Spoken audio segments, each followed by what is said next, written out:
Meu nome é Rafael Pia Fontana e hoje vou apresentar a minha IC, os 10 anos da Política Nacional de Mobilidade Urbana. Meu orientador foi Alexandre Abdal. Bom, começando pelo contexto e relevância. O campo de estudo é justamente de transportes urbanos, em que no Brasil a gente tem um cenário de, através da priorização histórica a nível federal e municipal, uma questão de priorização da modalidade motorizada e individual, especialmente do carro.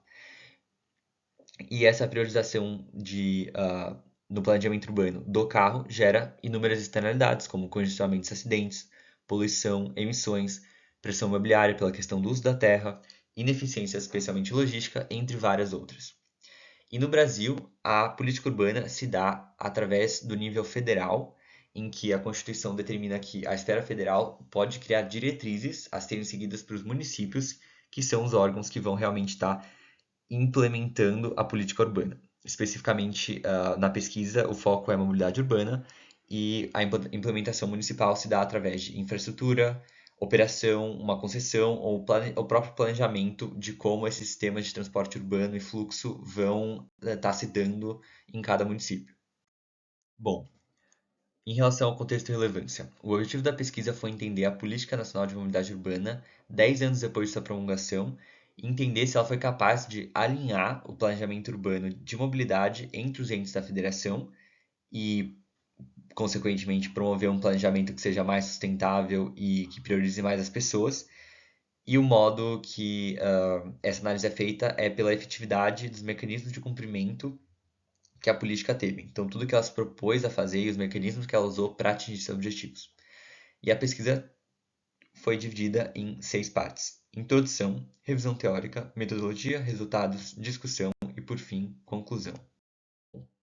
Em relação ao referencial teórico, ele se dividiu em 3 principais partes. O primeiro é entender o contexto federal que levou à criação da PNMU, então quais foram os gatilhos que levaram isso, e depois também investigar um pouco dos atores envolvidos na política urbana brasileira, como em geral, e também os especialmente envolvidos na pressão necessária para a criação de uma ferramenta como a PNMU. Um segundo ponto é importante analisar as políticas públicas de mobilidade feitas a nível federal.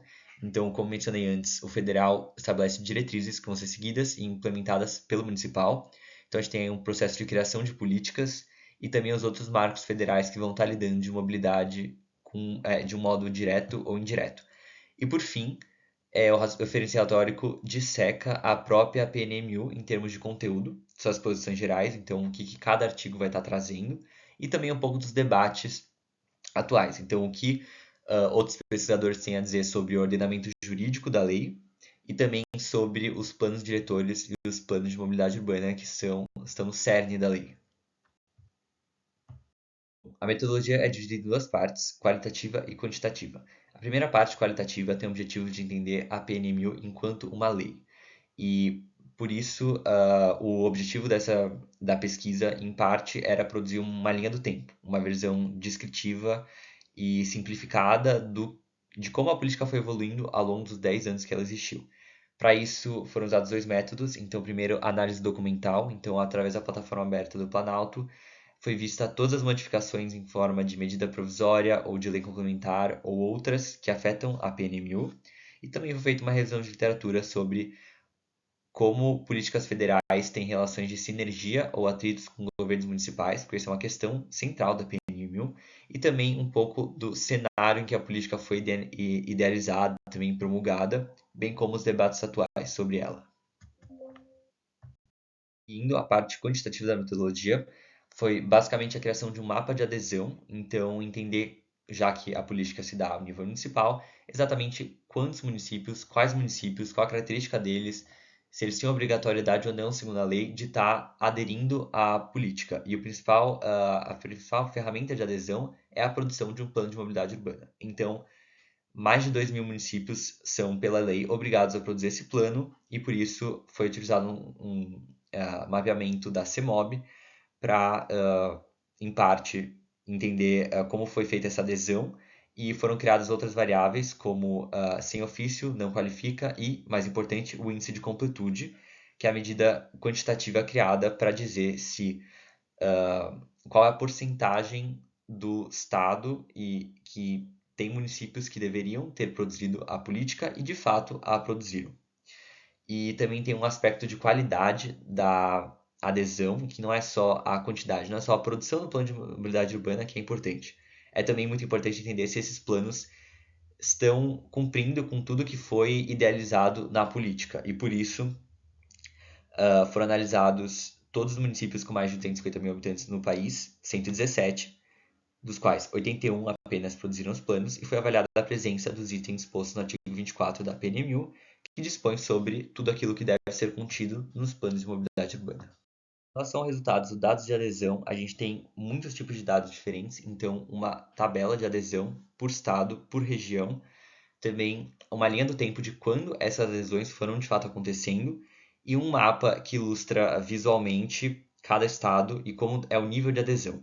Então, basicamente, a gente tem que a maior adesão ela vai acontecer na região sul, só que o estado de maior adesão, maior completude no caso, é São Paulo.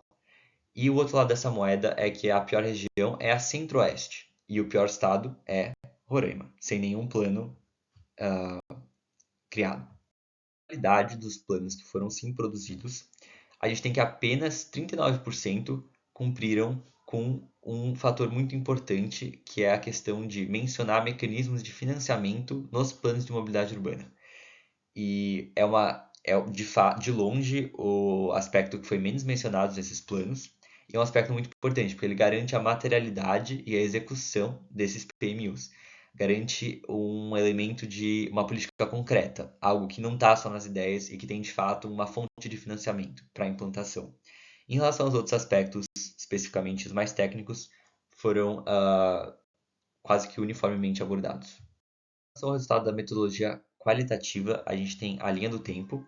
Basicamente foram 9 grandes modificações ao longo dos 10 anos de existência, sendo que 4 delas foram modificações de prazo para os municípios produzirem os planos de mobilidade urbana, que levou do prazo original de janeiro de 2015 para abril de 2023.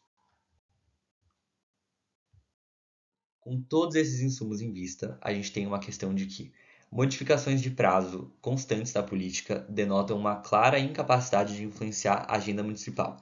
Então, o federal não está sendo capaz, através da PNMU, de influenciar a agenda municipal, de gerar esse interesse, de gerar essa preocupação a nível municipal com o tópico da mobilidade urbana.